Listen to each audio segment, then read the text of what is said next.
Strange and powerful creatures inhabit the material plane, their mere presence attracting adventurers. Some fight for glory, others for thrill, many for the safety of those around them. Only a precious few have both the strength and savvy to turn monster hunting into a career, selling the exotic remains of their kills for massive profit. Welcome to Critically Misused, a show where we look at misunderstood aspects of D&D. On this episode, we'll be covering monster hunting, which ones are worth pursuing, and how to defeat them. An easy monster to start with is the flail snail, a large elemental with a scintillating shell. It can retract into its armor and can make 5 attacks per turn, but the real danger comes in the spell negation. When the snail succeeds against a spell saving throw, or is missed by a spell attack, which happens often, it will emit a burst of magical energy from the shell, damaging all creatures nearby it. The special shell is important, as it can be used to make spellguard shields or robes of scintillating colors. I would even use it as a component to make scrolls of counterspell or dispel magic, seeing as they fit the theme. Cornering a flail snail isn't hard. They are slow as one expects a snail to be. Even with their formidable defenses, an equipped party will fight fine against them, as long as the casters cast buff spells instead of damaging ones. They are slow-moving treasure chests, which means they've likely been hunted to extinction in all but the most magical worlds. But if you can capture several and breed the population in captivity, you might corner the market on certain magical items. To be honest, I'm only recommending this because I love the idea of a flail snail ranch. Cockatrice venom is a potent poison, which can, rules as written, be harvested by the players. Those rules are quite harsh, requiring a DC 20 check to harvest from the monster, with the added risk of poisoning yourself. Bob Worldbuilder has suggested using the same DC for the check as for the save, meaning rogues and bards with the right expertise can guarantee a safe harvest. The venom can then be placed on a melee weapon or 10 pieces of ammunition, for further use in combat. Said venom-coated weapons can petrify creatures hit with it, killing them in an instant. I talked about petrification in the Fossilizer episode, but it is the most brutal condition in the game, quickly and permanently immobilizing the victim.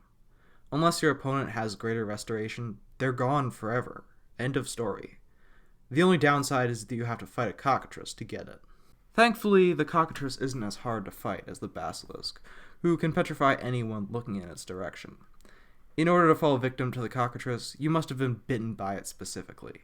That means any strategy to keep the cockatrice back must be employed. The spells Spike Growth, Plant Growth, and Conjure Animals are lifesavers in this fight.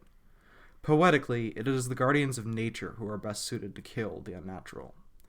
Though many see fighting the cockatrice as a death sentence for early adventurers, higher-level parties might even choose to seek it out.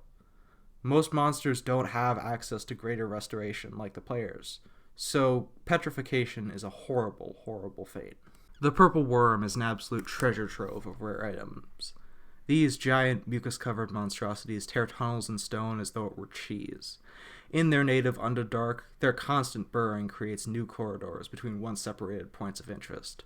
Their stomachs and droppings are rich in precious metals, their skin is as tough as stone, and the chemicals in their glands can be used to repel other purple worms from protected locations.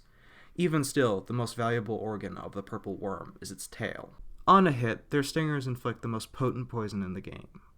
Creatures afflicted by it take 42 poison damage on a failed save, or half as much on a success.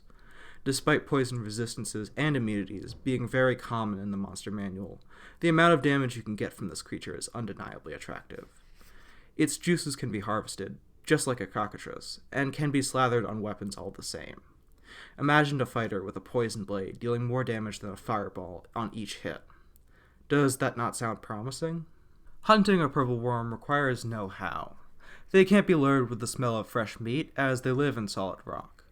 Instead, they are attracted by loud, rhythmic noises against the ground, ones that usually indicate prey. The pheromones they use to mark their territory, and that Underdark races use to repel them, can funnel them towards a trap. But that's just getting the purple worm to you. You have to be very clever to actually kill a purple worm, despite it being such a low-intelligence creature.